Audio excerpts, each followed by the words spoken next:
मंगल भवन मंगल हारी, प्रभु सुदर्शन। संपूर्ण श्री रामचरितमानस के 14वें एपिसोड में आपने श्री राम कथा मर्मज्ञ डॉक्टर कुमार विश्वास जी से श्री राम नाम की महिमा के विषय में विस्तार से सुना। अगले एपिसोड में जानिए उस भाव के बारे में जिससे प्रभु श्री राम प्रसन्न होते हैं। मंगल भवन मंगल हारी, प्रभु सुदशरथ अजिर बिहारी। जय जय सिया राम। पूज्यपाद गोस्वामी तुलसीदास द्वारा विरचित श्री रामचरित मानस की इस भाव रस संगीत यात्रा के इस 15वें पुष्प चरण यानी 15वें एपिसोड में मैं आप सबके हृदयस्थ राघवेंद्र राम को सादर प्रणाम करता हूं। गोस्वामी जी प्रसंग चलाए हुए हैं कि राम का नाम बड़ा है कि राम स्वयं बड़े हैं, और अपनी बात को सिद्ध करने के लिए पूज्यपाद गोस्वामी जी कहते हैं, चहु जुग तीनि काल तिहु लोका, भय नाम जपि जीव बिसोका, वेद पुराण संत मत एहू, सकल सुकृत फल राम सनेहू। चारों युगों, तीनों कालों तथा तीनों लोकों में प्राणी मात्र नाम स्मरण करके शोक से रहित हुआ है। वेदों, पुराणों और संतों का भी यही कथ्य है, यही मत है कि समस्त पुण्यों का फल भगवान के नाम में प्रीति होना ही है, श्री राम के नाम में प्रीत होना है। यहां युग कहकर सतयुग, त्रेता, द्वापर और कलयुग को गोस्वामी जी ने रेखांकित किया है। काल अर्थात वह जो पहले घट गया है, वह भूत है जो घट रहा है, यह वर्तमान है, जो आगे घटेगा वह भविष्य है। तीन लोक, पृथ्वी, अंतरिक्ष और द्युलोक, तिहु लोका का भय केवल पृथ्वी पर ही नहीं बल्कि स्वर्ग और पाताल में भी है। चहु जुग तीन काल तिहु लोका। आपने कई बार देखा होगा कि असुरों के प्रबल होने पर स्वर्ग में भी संकट छा जाता है, शोक हो जाता है। तीनों लोकों में जीव विशोक हुए, शोक रहित हुए। सतयुग में ध्रुव जी पृथ्वी पर थे, शोक रहित हुए। हिरण्यकश्यप से पीड़ित देवता स्वर्ग में गए और हिरण्याक्ष से पीड़ित पृथ्वी पाताल में विशोक हुई। इसलिए जो भगवान नाम इतना कृपालु है, उसके विषय में वेदों, पुराणों और संतों का भी यही मत है कि हमारे समस्त पुण्यों का फल श्री राम नाम में प्रीति होना ही है। वेद पुराण संत मत एहू, गोस्वामी जी कह रहे हैं, सकल सुकृत फल राम सनेहू, राम के स्नेह से है। हमारे जीवन का जो भी पुण्य है उसका फल यही है कि हमें राम के नाम से प्रेम हो जाए। ईश्वर जो अव्यक्त सत्ता है, ईश्वर जो प्रतिपल प्राणों में स्पंदित है, अगर उसके होने का ध्यान स्मरण मनुष्य को रहे तो उसके दो उसे प्रमुख फायदे होंगे, दो लाभ मिलेंगे। पहला लाभ तो ये कि समस्त प्रयासों के बाद, समस्त श्रम के बाद, समस्त युक्ति के बाद, समस्त समर्पण के बाद अगर मनोनुकूल फल न निकला, अपनी आशा के अनुकूल कोई फल प्राप्त न हुआ, तो मनुष्य ये कह सकता है कि मैंने पूरा प्रयास किया, शेष ईश्वर की इच्छा। संभवतः ये ईश्वर की इच्छा थी कि मेरे साथ ऐसा हो, इसलिए उसे कोई शोक नहीं होगा, वो किसी प्रकार के अवसाद में नहीं जाएगा, जिसे भारत में या विश्व में आजकल डिप्रेशन कहा जाता है, उसे एंजाइटी नहीं होगी। दूसरा लाभ क्या होगा? अगर समस्त प्रयासों के बाद, समस्त प्रतिभा के बाद, समस्त सुयोगों के बाद आपको वह सफलता प्राप्त हो गई, तो मैंने यह सफलता प्राप्त की है, मैं इसका स्वामी हूं, इसका जो अहंकार आपका नाश करेगा, उसके प्रति भी आपकी विनम्रता भगवान का नाम स्मरण करने से ज्ञापित होगी। आप क्या कहेंगे? मैंने कुछ नहीं किया, यह सब तब प्रताप रघुराई। हे रघुवीर जी, सब आपका प्रताप है, मैं क्या करने वाला हूं। दोनों स्थितियों में आपको फायदा होगा, आपको लाभ होगा। ध्यानु प्रथम जुग मख विधि दूजे, द्वापर परितोषत प्रभु पूजे, कलि केवल मल मूल मलीना, पाप पयो निधि जन मन मीना। पूज्यपाद गोस्वामी जी कहते हैं कि सतयुग में ध्यान से, त्रेता युग में भगवत संबंधी यज्ञ क्रिया से और द्वापर में पूजन से प्रभु प्रसन्न होते थे। परंतु कलयुग में इस पाप समुद्र में हम प्राणियों का मन मछली के समान है, यानी कि प्रतिपल उसी में है। जैसे सतयुग में मन सात्विक होते थे, एकाग्र थे, शरीर में पूर्ण शक्ति थी, अतः उस समय का साधन ध्यान था। ध्यान कैसे जमता है? एकाग्र होने पर। त्रेता के आते आते मन में अहंकार आ गया, यश की इच्छा उत्पन्न हो गई, मन इतना शुद्ध नहीं रह गया कि निरंतर ध्यान कर सके, ध्यानस्थ हो सके। संग्रह में रुचि बढ़ गई, व्यक्ति संग्रह में प्रवृत्त हो गया। इसलिए यश की इच्छा को दूर करके निष्काम भाव से भगवान के लिए यज्ञ करना उस युग में साधन बना। द्वापर आते आते शारीरिक शक्ति भी क्षीण हो गई। संग्रह पवित्र था, पर शरीर में आसक्ति हो जाने से संग्रह के प्रति भी आसक्ति होने लगी। इसलिए यज्ञ के लिए सर्वस्व त्याग करना संभव नहीं था। परलोक के संबंध में संदिग्ध भाव उत्पन्न होने लगे। अतः उस युग का साधन पूजा हुआ। द्वापर परितोषत प्रभु पूजे, भगवान के निमित्त संग्रह करके प्रसाद रूप में उसका सेवन विधान यह जीवन में आ गया। कलयुग के मनुष्य के संबंध में गोस्वामी जी कहते हैं कि ध्यान हो ही नहीं सकता। अन्याय से उपार्जित धन वे यज्ञ के काम नहीं आता और ना ही पूजा के काम आता। हम हवन करने के लिए बैठते हैं, पूजन के लिए बैठते हैं, तो हमें शुद्ध पदार्थ ही उपलब्ध नहीं है, गंगा जल शुद्ध नहीं है। जो यज्ञ और हवन के लिए घी आता है बाजार से, उस पर लिखा रहता है भोजन के योग्य नहीं है। जिसे मैं स्वयं ग्रहण नहीं कर सकता, उसे मैं भगवान को ग्रहण कराने के लिए उत्सुक हूं, कैसे हो जाएगा? गौमूत्र मिलेगा नहीं। श्रद्धा, विश्वास, एकाग्रता, ये सब तो सपने की बातें हैं। मन, आचार, शरीर सब अपवित्र है। इसलिए ऐसे समय को क्या कहा है? कराल काल। कलयुग मलिनता उत्पन्न करने वाला है, मल को उत्पन्न करता है। आप स्वयं मलिन हैं और दूसरों को भी मलिन कर रहे हैं। कलयुग का यही कार्य है। और समस्त युगों में धर्म प्रधान रहे, नाम का भी महत्व रहा, परंतु कलयुग में और कोई धर्म ही नहीं है, क्योंकि पापी को और धर्मों में अधिकार नहीं है। पापी का अधिकार क्या है? केवल नाम। पापी उजाकर नाम सुमरहि, अति अपार भव सागर तरहि। जैसे मछली जल से अलग होना नहीं चाहती, अगाध जल में ही सुख पाती है, जल के घटने पर और जल से वियुक्त होने पर तड़पने लगती है, ऐसे ही कलयुग में प्राणियों का मन पाप के समुद्र में मग्न है। पाप के कम होते ही समस्या आती है। पाप पयोनिधि जन मन मीना। विशेष रूप से जल के कम होने से सबकी ममता मोह के वशीभूत होने के कारण वह उल्टे सोच में पड़ जाता है कि यह क्या समस्या हो गई। विषयों को छोड़ना नहीं चाहता, उनके बिना तड़पने लगता है। हम देखते हैं कि बहुत सारे व्यसनों से मुक्ति दिलाने के लिए अलग प्रकार के केंद्र बने हैं। वो व्यसन उपलब्ध ना हो जाए, वहां इसकी व्यवस्था की जाती है। और उस व्यसन को पाने के लिए व्यसनी आदमी किसी भी सीमा तक जाने के लिए तैयार रहता है। प्रतिदिन हमारे समाचार पत्रों में, हमारे टीवी के समाचारों में यह आता है कि एक व्यसन में डूबा हुआ व्यक्ति उस व्यसन की पूर्ति के लिए मानवीय संबंधों के उस अस्तित्व को भी नकार देता है जो उसका मूल आधार है। नशे के लिए मां की हत्या हो गई, शराब के लिए बच्चे को बेच दिया। ऐसे समय में नाम काम आता है। गोस्वामी जी कहते हैं, नाम काम तरु काल कराला, सुमिरत समन सकल जग जाला। राम नाम कली अभिमत दाता, हित परलोक लोक पितु माता। गोस्वामी जी कहते हैं ऐसे कठिन कलिकाल में राम का नाम कल्प वृक्ष है, जो स्मरण करते ही सारे जगत जाल का नाश करने वाला है।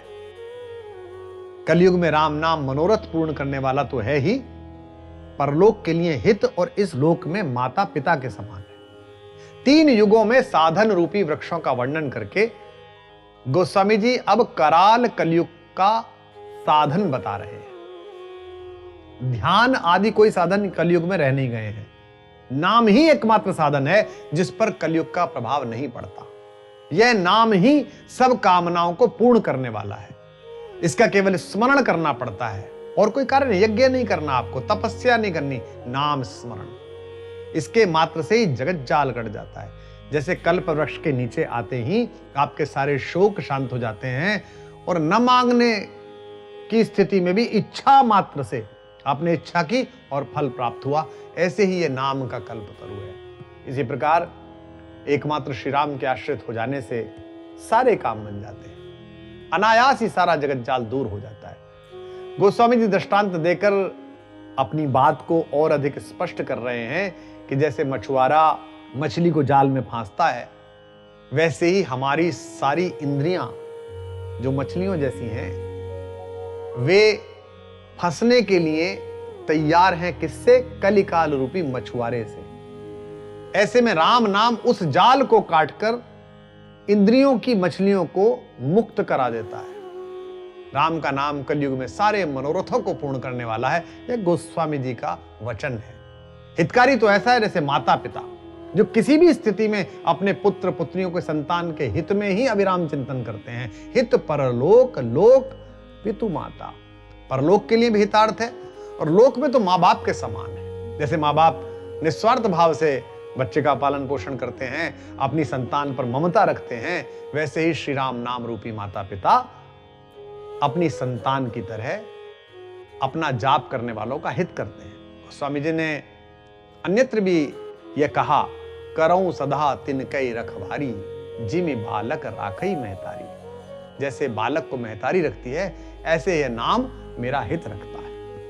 नहीं कलि करम न भगति विवेकु, राम नाम अवलंबन एकु। काल नेमि कलि कपट निधानु, नाम सुमति समरथ हनुमानु। कलयुग में न कर्म है, न भक्ति है, न ज्ञान है, बस राम नाम ही एक सहारा है। कपट का निधान, कपट का खजाना कलिकाल, काल नेमि के स्वरूप है और उसके लिए राम का नाम ही अत्यंत बुद्धिमान, सामर्थ्यवान श्री हनुमान जी जैसा है।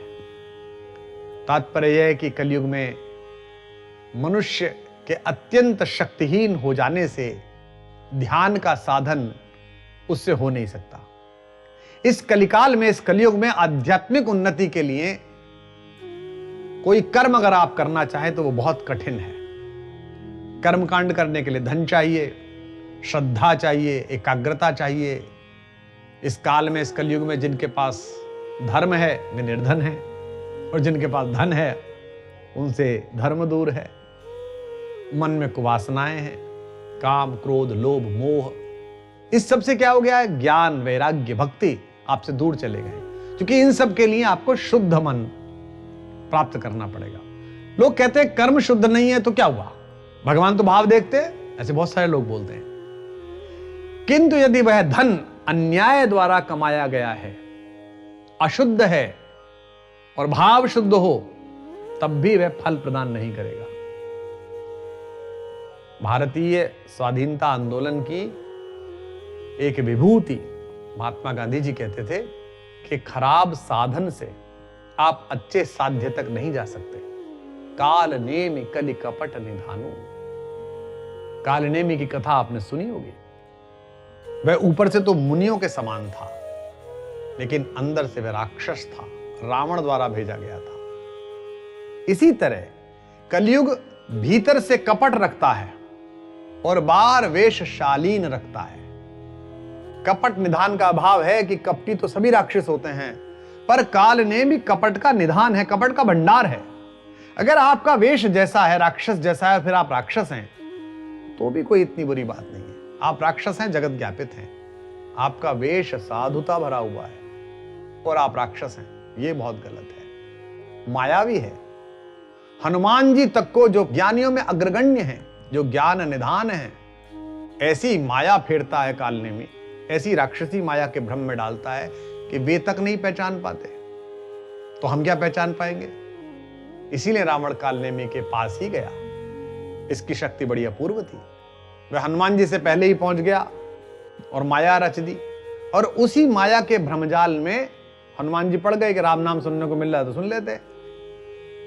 लेकिन मकड़ी के बताने से ही हनुमान जी कालनेमी के कपट को जान पाए। कलिको कपट निधान कालनेमी। इसे कहने का भाव यह कि जिस प्रकार कालनेमी ने साधु वेश धारण करके कपट किया, कलयुग में भी लोग धर्म की आड़ में अधर्म कर रहे हैं। दुख की बात है, हमने दक्षिण में देखा कि एक बड़े पूज्य स्थान में जो प्रसाद वितरण किया गया, उस प्रसाद में एक ऐसा घी विक्रेता द्वारा दिया गया जिसमें पशुओं की चर्बी थी। इतने लाखों लोगों की श्रद्धा को आहत करते समय धर्म के कार्य में प्रवृत्त उस व्यक्ति को जरा भी कष्ट नहीं हुआ। यही कलयुग है। कली दंभ, कपट और पाखंड से भरा हुआ है, जो बड़े बड़े बुद्धिमानों को भी भ्रम में डाल देता है। लेकिन हनुमान जी बुद्धिमानी से उसका कपट भांप जाते हैं। कैसे? नाम सुमति समरथ हनुमान। हनुमान जी के पास भगवान के नाम का प्रभाव है, और इसी कारण वो जान गए कि संत नहीं है। निज गुण श्रवण सुनत सकुचाही। क्योंकि संत क्या है, अपने गुणों को कानों से सुनकर ही संकोच में पड़ जाता है। नहीं नहीं, तो स्वयं के मुख से कहना तो असंभव है। इसलिए हनुमान जी पानी पीने का बहाना बनाकर चल दिए, और जब जल पीकर लौटे तो पूंछ में लपेट कर उसे ऐसा पटका कि उसका कपट वेश भी प्रकट हुआ और वो मारा भी गया, मृत्यु लोक को चला गया। गोस्वामी जी दोहा पढ़ते हैं। राम नाम नर केसरी कनक कसिपु कलिकाल। जापक जन प्रहलाद जिमि पालिहि दलि सुरसाल। कलिकाल रूपी हिरण्यकश्यपु के लिए श्री राम नाम नृसिंह भगवान के स्वरूप है। जापक जन प्रहलाद जी के समान हैं। वे राम नाम रूपी नृसिंह देवताओं को दुख देने वाले कलिकाल रूपी हिरण्यकश्यप को मारकर जापक रूपी प्रहलाद का पालन करेंगे, ऐसा गोस्वामी जी मानते हैं। जैसे नृसिंह जी ने देवताओं को दुख देने वाले हिरण्यकश्यप को मारकर अपने भक्त, अपने दास प्रहलाद की रक्षा की थी। जापक जन प्रहलाद जिमि पालहि दलि सुरसाल। वह उन्हें जपने वाले प्रहलाद को जिस प्रकार उन्होंने बचाया था, वैसे ही इस कराल कलिकाल में श्री राम नाम जापकों की रक्षा करता है। यहां एक प्रश्न उठ सकता है कि गोस्वामी जी श्री राम नाम को नरसिंह की उपमा क्यों दे रहे हैं, किसी और अवतार की चर्चा क्यों नहीं कर रहे? क्योंकि जब हिरण्यकश्यपु ने भगवान के दास प्रहलाद जी पर अत्याचार किया तो प्रभु को अत्यंत क्रोध आया। ऐसा क्रोध उन्होंने अपने किसी अन्य अवतार में प्रदर्शित नहीं किया, इसीलिए नरसिंह अवतार की उपमा दी गई है। हिरण्यकश्यपु ने वरदान मांगा था कि मैं नर से ना मरूं, न देवताओं से, न घर के भीतर मरूं, न घर के बाहर, न दिन में मरूं, न रात में, न पृथ्वी पर, न आकाश में, न पशु से, न पक्षी से। कितना अपने लिए बचाव किया है। ऐसे कलयुग भी भगवान से वरदान मांग रहा है कि मैं धर्म कर्म करने वालों से भी ना मरूं, गृहस्थी से भी, तपस्वी से, ना विद्या से, न विद्या से, न पाप से, न पुण्य से, न मूर्ख से, न विद्वान से। जैसे हिरण्यकश्यपु ने भगवान से मांगा था कि यदि मेरा एक बूंद रक्त गिरे तो 1,000,000 हिरण्यकश्यपु उत्पन्न हो जाएं, वैसे कलयुग ने मांगा यदि कोई ज्ञान वैराग्य आदि के बाणों से मुझे मारने की कोशिश करे तो मेरा तेज और प्रभाव और अधिक बढ़ जाए। इस प्रकार कलयुग के नाश के सभी मार्ग रुके हुए हैं और केवल एक ही मार्ग रह गया है, जैसे भगवान के पास रह गया था कि वे देहरी पर प्रकट हुए, संध्या काल में प्रकट हुए, और ना वे पशु थे और ना वे मनुष्य थे। इसीलिए नाम का जाप ही एकमात्र आधार रह गया है जिसे जिह्वा रूपी खंभ से नाम रूपी नरसिंह निकलकर कलयुग का विनाश कर सके। यहां रा सिंह है और मां नर है, यह राम शब्द है। कलयुग भगवान के नाम का जाप करने वालों पर क्रोध इसलिए करता है क्योंकि इस काल से पहले जब कलयुग प्रबल नहीं था तब भी द्वापर में जन्मे राजा नल, युधिष्ठिर महाराज और राजा परीक्षित भी कलयुग के वश में आ गए थे। थोड़ा थोड़ा प्रभाव आने लगा था। एक ने द्यूत खेला, जुआ खेला, एक ने मुनि के गले में मरा हुआ सर्प डाला, और ये नाम जप करने वाले इस कलयुग में, जिसमें कलयुग का ही आधिपत्य है, उसमें कलयुग के विरुद्ध जाकर भगवान का नाम जपते हैं। इसलिए कलयुग जो नाम जपते हैं उनको कष्ट में डालता है। लेकिन चिंता किस बात की है? भगवान श्री राम का नाम है। श्री राम अपने ऊपर अपराध करने पर रोष नहीं करते, और यदि कोई नाम भजने वाले का अपराध करे तो उसे भी नहीं सह सकते। राम नाम नर केसरी, कनक कसिपु कलिकाल, उसके लिए नरसिंह रूप में सदा तैयार रहते हैं। यह भगवान नाम का प्रभाव है। भाय कुभाय अलख आलस हूँ, नाम जपत मंगल दिसि दस हूँ। सुमिरि सुनाम राम गुण गाथा, करुणाय रघुनाथ ही माथा। भाव, कुभाव, क्रोध या आलस्य किसी भी प्रकार से नाम जपने से दशों दिशाओं में मंगल होता है। ऐसे राम नाम को स्मरण कर श्री रघुनाथ जी को मस्तक झुकाकर श्री राम जी के गुणों की मैं कथा कहता हूं, ऐसा तुलसीदास जी कह रहे हैं। चाहे कोई प्रेम पूर्वक मन और वचन की एकाग्रता से एवं उसके अर्थ और महत्व को समझते हुए नाम का जाप करे, अथवा अनादर में, निंदा में उसका उच्चारण करे, आलस्यवश जमाई लेते हुए नाम का जाप करे, तब भी वे कल्याण को प्राप्त करेगा। भाएं कुभाएं अनख आलस हो, भाव में, अभाव में, आलस्य में, प्रत्येक देश काल में नाम ही है जो मंगल फल प्रदान करेगा। नाम जपत मंगल दिशि दसहु, नाम जपा और दशों दिशाओं में मंगल प्रारंभ हुआ। और ये केवल राम के साथ नहीं, आप जिसकी भी आराधना करते हैं वहां मंगल प्रकट होता है। हमारे हिंदी के एक बड़े लोकप्रिय कवि हैं मंगल नसीम, उन्होंने अपनी मां के बारे में 4 पंक्ति कही। हम अक्सर कोई शुभ काम करने से पहले ज्योतिषियों से चर्चा करते हैं कि यह दिन, यह तिथि, यह मुहूर्त ठीक है कि नहीं, लेकिन कवि के जीवन में उसकी मां कितनी महत्वपूर्ण है। मंगल नसीम कहते हैं, क्या सूरत क्या सीरत थी, मां ममता की मूरत थी, पैर छुए और काम हुआ, अम्मा एक मुहूर्त थी। मैं मुहूर्त निकलवाता ही नहीं था, मैं ज्योतिष के पास जाता ही नहीं था। कोई भी अच्छा काम करना हो, गए, अम्मा के पैर छुए, अम्मा ने आशीर्वाद दे दिया, काम प्रारंभ कर दिया। जब जीवित मातृ शरीर की आस्था एक कवि को यह कहने पर विवश कर रही है कि मेरे जीवन के समस्त मंगल क्षणों की साक्षी केवल मां है, तो वह चराचर जगत का जो स्वामी है, अगर उसके प्रति आस्था हो, उसका नाम हृदय में गूंजता हो, तो फिर क्या बचा? फिर तो कुछ भी नहीं है, सब कुछ शेष है।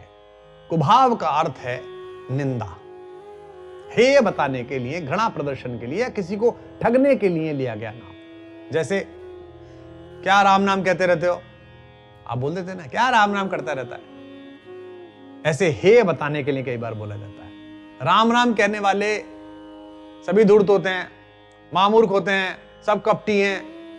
निंदा के लिए भी इस तरह बोला जाता है, हे राम, छी छी, राम राम राम राम। घृणा का प्रदर्शन करा जाता है। परस्पर अभिवादन में राम राम जी नाम हो गया।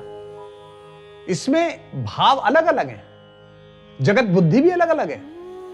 प्रत्येक रीति से भावहीन, दुर्भावना पूर्वक नामोच्चारण अगर हो गया तो उससे भी मंगल होगा, ऐसा गोस्वामी जी कहते हैं। इसलिए एक जाप होता है अजपा, जो सांस में चलता है, उठते बैठते, गिरते, खांसते, चीखते, चोट लगने पर आदमी कहता है हे राम, यह भी मंगल है।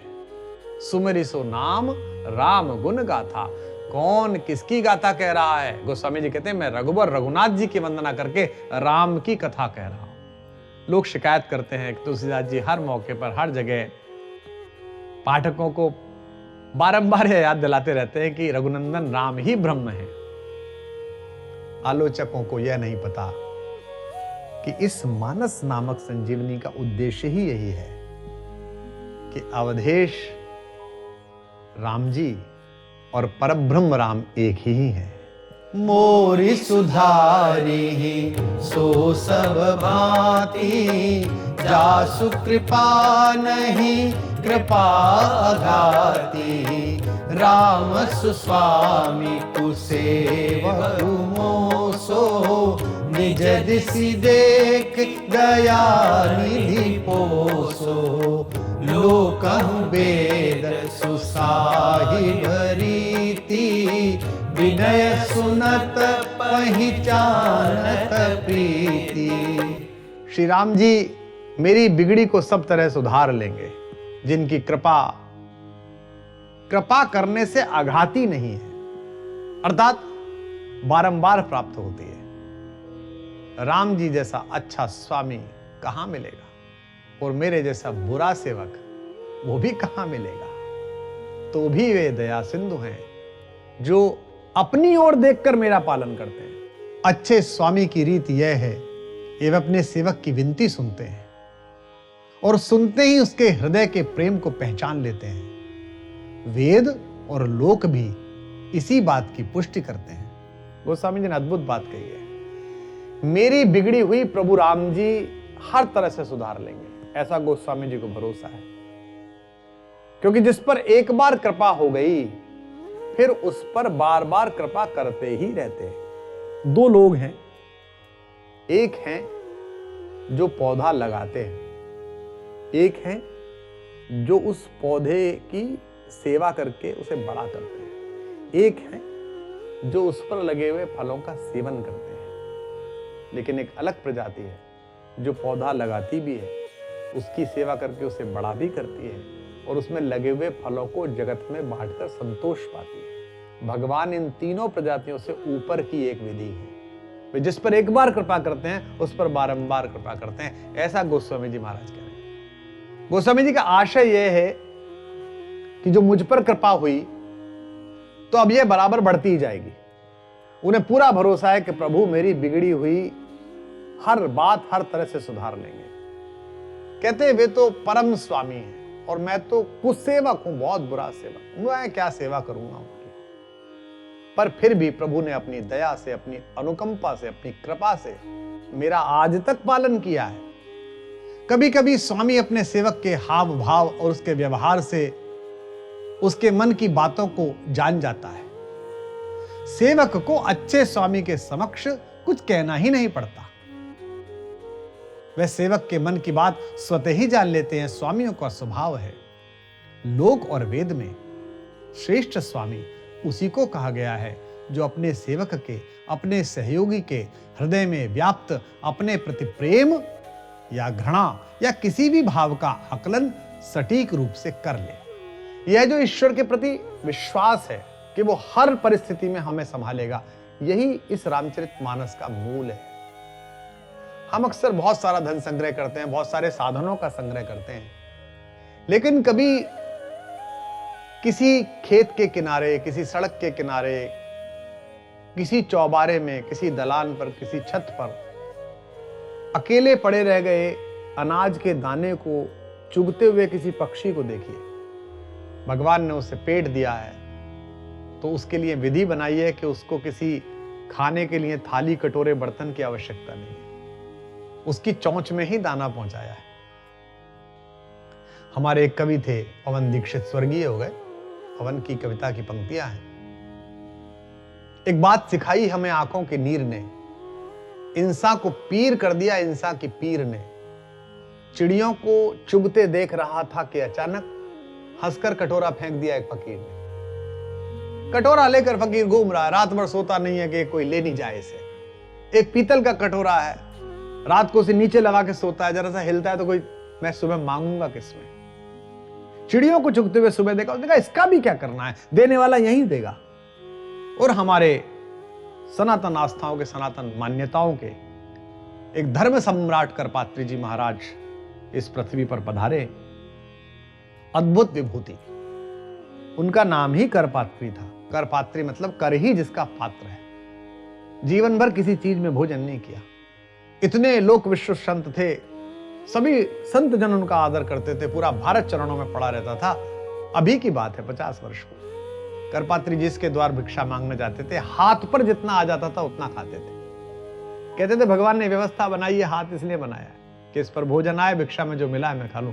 करपात्री गनी गरीब ग्राम नर नागर, पंडित मूढ़ मलीन उजागर सुकवि कुकवि निज मति अनुहारी नृपहि सराहत सब नर नारी। धनवान लोग, गरीब लोग, अनपढ़, पंडित, चतुर, मूर्ख, मैली वृत्ति वाले और स्वच्छ वृत्ति वाले, अच्छे और बुरे, कवि, क्या स्त्री क्या पुरुष, सभी अपनी बुद्धि के अनुसार राजा की प्रशंसा करते ही हैं। क्यों? क्योंकि राजा को भारतीय अवधारणा में विष्णु का अंश माना जाता है, वह ईश्वरीय कृपा से राजा बना है। यही कारण है कि ये 10 प्रकार के लोग उसकी सराहना करते हैं, जिसके यश को गणी, कुबेर, नागर, सनकादिक जैसे लोग, पंडित, बृहस्पति, उजागर जिनकी लोक में गति है, नारद जैसे लोग, सुकवि, शुक्राचार्य आदि साहस करके कहते हैं। इस यश को मैं गरीब, ग्रामवासी, मूर्ख, मलिन और कुकवि होकर नहीं कह सकता क्या? ऐसा गोस्वामी जी करें, गनी, गरीब, ग्राम, नर, नागर, पंडित, मूढ़, मलिन, उजागर। परंतु आशा है कि मेरी ये जो रटंत है इसको सुनकर विचार करके श्री रामचंद्र जी अवश्य मुझ पर रीझेंगे, क्योंकि वे शुद्ध प्रेम के रसिक हैं। राम ही केवल प्रेम प्यारा, राम को केवल प्रेम पसंद है।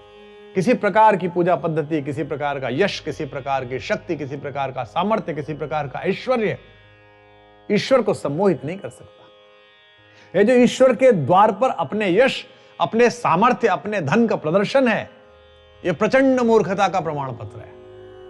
भगवान के द्वार पर आपने एक पत्थर लगाया और उस पर अपने 3 पीढ़ियों के नाम आपने लिखवा दिए। यह क्या है? उसको सब पता है किसका भाव। वो अंग्रेजी के कवि हुए हैं मिल्टन, उनकी एक कविता है ऑन हिज ब्लाइंडनेस।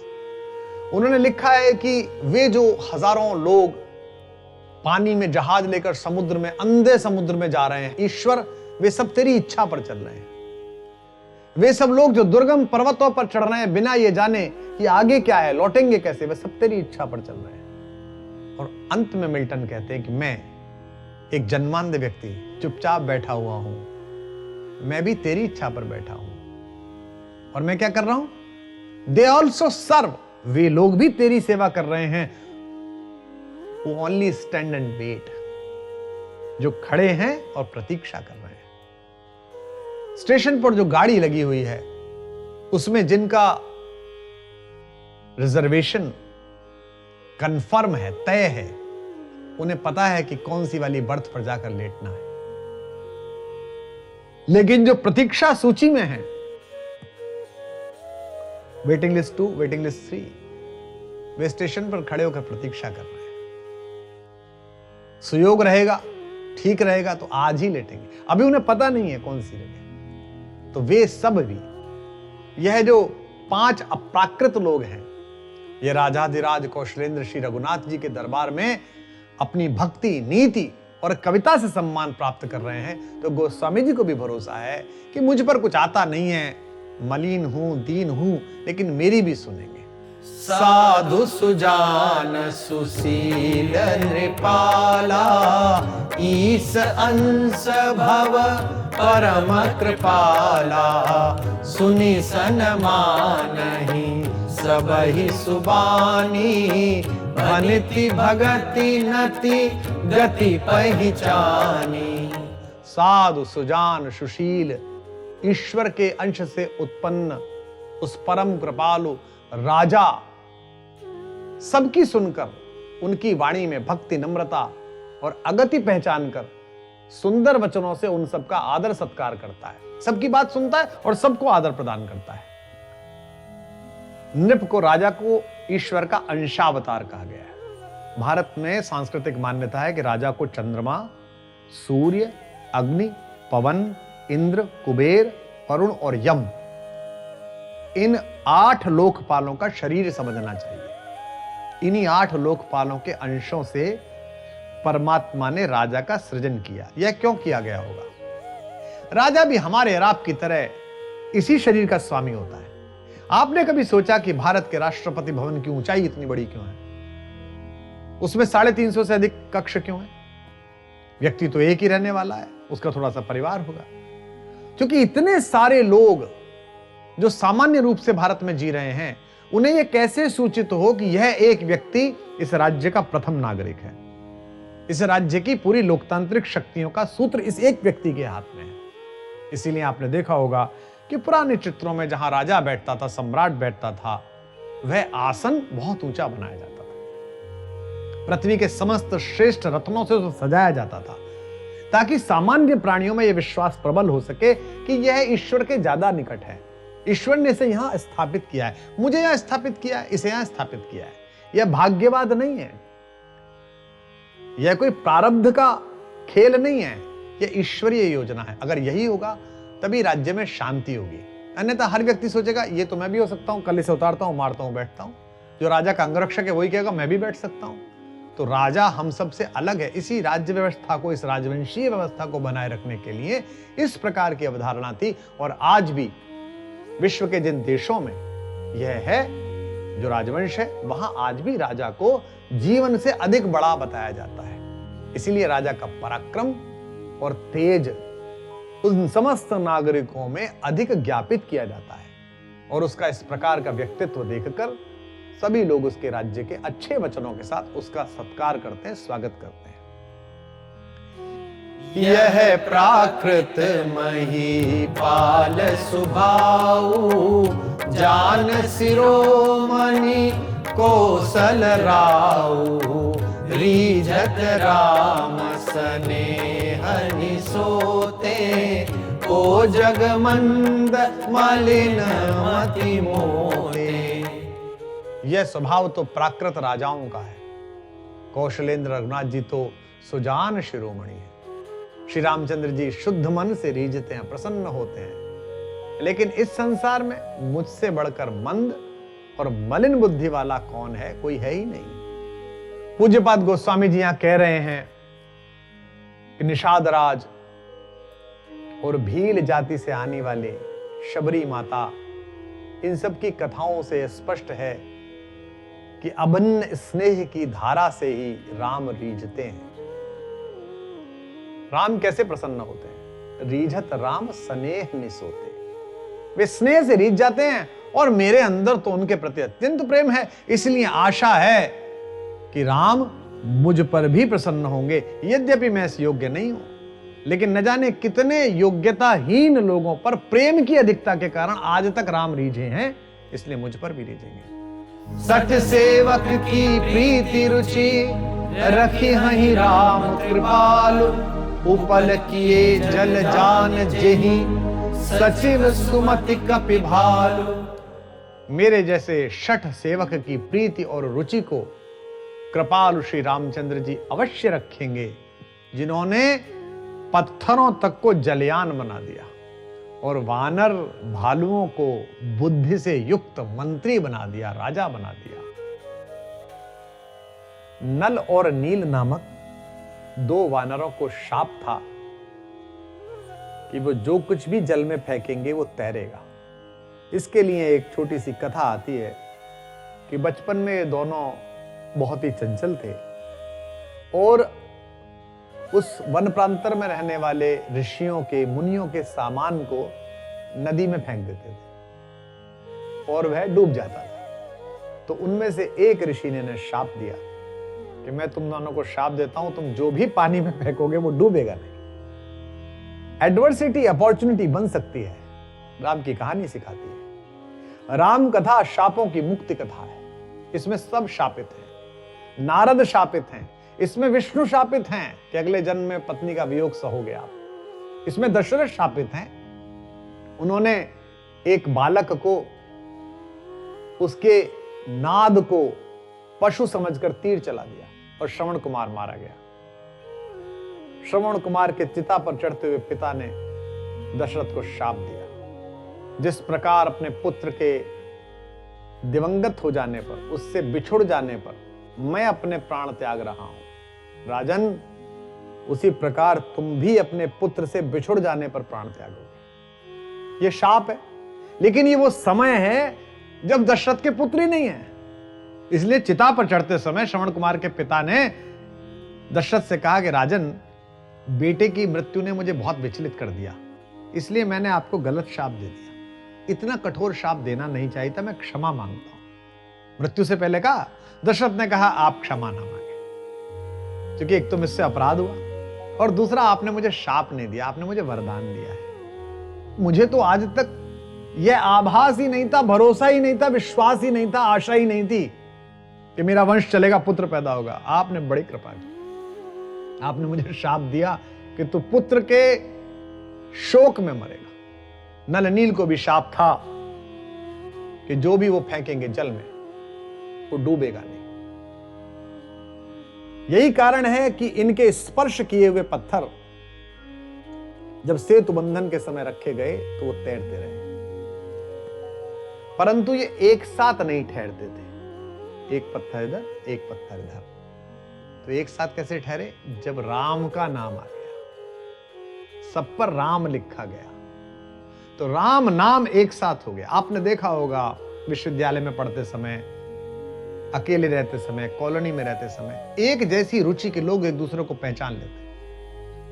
जो धूम्रपान करने वाले लोग हैं, सिगरेट पीने वाले, वो दुनिया के किसी हिस्से में फंस जाएं, उनकी सिगरेट को जलाने के लिए आग देने वाले मिल जाते हैं, और वो जात, धर्म, वर्ण, प्रदेश, देश, वेशभूषा सबसे अलग होकर उपस्थित हो जाते हैं। ऐसे ही राम का नाम स्मरण करने वाले लोग आपको मिल जाते हैं। आप ट्रेन में दैनिक यात्री संघ में जाइएगा, आपके कान में कहीं से नाम पड़ेगा, आप वहीं पहुंचेंगे और फिर आप वहीं जाते रहेंगे। तो वे जो अलग अलग पत्थर तैर रहे थे वो इकट्ठे नहीं हो सकते थे जब तक कि राम ना हो। इसका प्रतीक शास्त्र समझिए। इसका प्रतीक ये है कि जो सुरुचि संपन्न लोग हैं वो एक साथ रहते हैं, जिनके अंदर ईश्वरीय चेतना हो। आप देखिएगा, किसी किसी व्यक्ति की गोद में बच्चा रोता नहीं है और किसी किसी व्यक्ति की गोद में बच्चा रोने लगता है। कोई व्यक्ति पशुओं में बड़ा लोकप्रिय है, किसी के घर में जाए उनके घर का पालतू कुत्ता बिल्ली उसके पास आता है और किसी को देखकर भौंकने लगता है, क्योंकि पशुओं में और बच्चों में अभी अनुभवों की छाया नहीं घुली है। इनके अंदर एक शुद्ध आत्मा रहती है और वह शुद्ध आत्मा अंतःक्रिया करते हैं, इंटरेक्शन करते हैं, पहचान लेती है कि अच्छे आदमी के पास हो कि बुरे आदमी के पास हो। 7 महीने का बच्चा है, 8 महीने का बच्चा है, आप किसी की गोद में दीजिए, हंसने लगता है, बात कर रहा है, हा हा हा। घर में दूसरा आदमी है, उसकी गोद में दिए, रो रहा है, समझ में नहीं आता ऐसा क्यों कर रहा है। सामने वाला बेचारा बेचैन होकर खेल नहीं सकता, क्योंकि उस बच्चे की जो नैसर्गिक चेतना है, जिसे आजकल हम लोग बातचीत में वाइब्स कहते हैं, वो बड़ी रफ है, अभी बिल्कुल नेचुरल है, प्राकृतिक है, वो तुरंत पहचान लेती है। उत्तम कुल में जन्म सौंदर्य, वाक्चातुर्य, बुद्धि और सुंदर आकृति ये राम की प्रसन्नता का कारण नहीं हो सकते। और यही बात सिद्ध करने के लिए उन्होंने वानरों से, भालुओं से, निषादों से, केवटों से, शबरियों से मैत्री की। जो भी वंचित है, मैत्री का समय आता तो बाली और सुग्रीव में से अगर कोई भी कूटनीतिक बुद्धि वाला व्यक्ति होता तो बाली को चुनता। भगवान राम की पत्नी का अपहरण हो गया, किसने किया है? रावण ने। रावण को किसने पराजित किया 7 बार? बाली ने। और बाली उनका भक्त है। जैसा सुग्रीव भक्त है वैसा ही बाली भक्त है। मरते समय कहता भी है, प्रभु मैं तो आपका भक्त था, मैं बैरी, सुग्रीव प्यारा, अवगुण कवन नाथ मोहि मारा। स्वामी स्वीकार करता है। देखने योग्य बात है। सुग्रीव तो फिर भी मित्र कह रहा है, दोस्त कह रहा है, बाली तो स्वामी कह रहा है, मास्टर, मेरे मालिक हो, माई बाप हो, आपने मुझे मारा। सुग्रीव अभी टेस्टेड ट्रायल नहीं है। सुग्रीव रावण को पराजित करने में मेरा सहयोग कर पाएगा यह तय नहीं है। सुग्रीव को लंका का मार्ग पता है यह भी तय नहीं है। लेकिन बाली इस बात को 7 बार सिद्ध कर चुका है। घर में घुस के मारा है उसने रावण को। रावण की पोटली बनाई, एक कपड़े में बांधा, अपनी बगल के नीचे लगाया और समुद्र का चक्कर लगाया, फिर छोड़ा क्षमा मांगने पर। अगर कोई कूटनीतिक बुद्धि वाला व्यक्ति होता, अगर कोई अपने पर केंद्रित व्यक्ति होता, तो वह कहता कि ठीक है, बाली से दोस्ती करते हैं, हमें क्या मतलब। किंतु बाली ने अपकर्म किया है। बाली ने अपने छोटे भाई की पत्नी का अपहरण करके अनाचार किया है। इसलिए भगवान उसे मारने के बाद कहते हैं, अनुज वधु भगिनी सुत नारी, सुन 60 कन्या सम एचारी, इन्हें कुदृष्टि बिलो कही जोई, ताहि हने कछु दोष नहीं हुई। मूर्ख हे शठ, छोटे भाई की पत्नी बेटी के समान होती है, पुत्री के समान होती है। इसे कुदृष्टि से जो देखे उसे मारने पर कोई दोष नहीं होता, इसलिए मैंने तुझे मारा है। और बाली भी स्वीकार करता है कि आपने सही मारा। और बाली कहता है कि प्रभु गलती हो गई, आपने मुझे दंड दिया, अब ये मेरा बेटा है अंगद, इसे आपके हाथ में देकर जा रहा हूं। ऐसा कहीं आपने देखा है कि जिसका वध किया है वो इतना भरोसा कर रहा है कि नहीं, न्यायपूर्वक व्यक्ति है, न्याय का वही देवता राम कहलाता है। और भगवान भी कहते हैं कि तू निश्चिंत रहे, इसका कोई अपराध नहीं है, ये मेरी शरण में रहेगा। और भगवान का न्याय देखिए, सुग्रीव को राजा बनाया, लेकिन सुग्रीव के बेटे को युवराज नहीं बनाया, अंगद को युवराज बनाया। कहा ये बाली का पुत्र है, तुम्हारे बाद ये राजा बनेगा। और न केवल युवराज बनाया बल्कि अपनी सेनाओं का एक बड़ा अंग उसे चलाने के लिए दिया, उसका सेनापति बनाया। और युद्ध की पहली रात रावण के दरबार में संधि प्रस्ताव लेने के लिए अंगद को ही नियुक्त किया। अंगद गया, अपने अपना पांव जमा दिया कि इसे ही हिला के दिखा दे। और रावण उतरा और पांव पकड़ा और कहा मेरे चरणों में कहां गिरता है, मूर्ख, उसके चरण में गिर जिसके कारण मेरे चरण और आचरण में शक्ति है, यह राम है। ओम कहावत सब कहत, राम सहत उपहास, साहिब सीतानाथ सो, सेवक तुलसीदास। गोस्वामी जी कहते हैं कि सब लोग सोचते हैं कि श्री रामचंद्र जी अपने प्रति इस उपहास को सहते हैं। क्या सहते हैं, क्या उपहास? कहां तो सीताराम जैसे समर्थ स्वामी और कहां तुलसीदास जैसा उनका तुच्छ सेवक। पूज्यपाद गोस्वामी जी अपने विश्वास का, अपने भरोसे का प्रत्यक्ष प्रमाण देते हैं कि श्री रघुनाथ जी में हमारी प्रीति, हमारी रुचि सतत जागृत रहेगी। हमने न जाने कैसे कैसे भावों से रघुनाथ जी को संबोधित किया है, फिर भी वे मुझ पर कृपालु हैं। राम सहत उपहास। यहां उपहास क्या है जो राम जी सह रहे हैं? इसका उत्तर यह है कि लोग हंसी उड़ाते हैं। क्या कि देखो कहां तो भगवान रामचंद्र जी ने बड़े हैं, जिनके सेवक ब्रह्मा विष्णु महेश हैं, और ये तुलसीदास उसी सूची में अपना नाम लिखवा रहा है। भला ये किस प्रकार से ऐसे स्वामी का सेवक होने योग्य है? हम बहुधा देखते हैं कि सामर्थ्यवान, शक्ति संपन्न, ऐश्वर्यवान, धर्मवान, धनवान लोगों के जो सेवक होते हैं, अगर उनमें कोई छोटी सी भी त्रुटि हो, वो छोटी सी मूर्खता करते हो, तो सभी उनकी मजाक उड़ाते हैं। यहां तक कि उनका नियोक्ता उनकी मजाक उड़ाता है। अक्सर हमने देखा है घरों में, अक्सर हमने देखा है कार्यालयों में कि साहब ये हमारे, अरे साहब ये हमारे काम करते हैं। हमारे एक देश के बड़े स्वनामधन्य नेता हैं, बड़े पद पर हैं, उनका एक परम सेवक मैं 20 वर्षों से जानता हूं। वो सेवक उनकी पत्नी के गांव का है, थोड़ा भोला है, थोड़ा बचपना करता है। वो जब भी मुझे मिलते तो कहते हैं अरे साहब ये हमारे दहेज में आ गए, आनंद के साथ कहते हैं, और उसके भोलेपन को, उसकी अयोग्यता प्रदर्शित करते हैं। और वो व्यक्ति बेचारा संकोच में भर जाता है हाथ जोड़कर। गोस्वामी जी कहते हैं यहां विपरीत है। यहां लोग हंसेंगे जरूर राम जी पर कि कहां तो आपके सेवक शंकर जी और कहा ये तुलसीदास, लेकिन मैं जानता हूं कि वे मुझ जैसे मलिन व्यक्ति को भी अपने सेवक के रूप में स्वीकार कर लेंगे, क्योंकि मैं उनसे प्रेम करता हूं। जैसा तुलसी का राघवेंद्र सरकार के श्री चरणों में, जैसा हमारे पूज्यपाद बाबा का अनवरत प्रेम है, अहेतुक प्रेम है। ईश्वर यही प्रेम, यही चेतना, यही समर्पण, यही निवेदना श्री राघवेंद्र सरकार में हम सब की सतत रखे। इस आशा के साथ इस एपिसोड के विराम में मैं आप सबके हृदय में बैठे हुए राघवेंद्र राम को सादर प्रणाम करता हुआ आपसे विदा लेता हूं। जय जय श्री राम।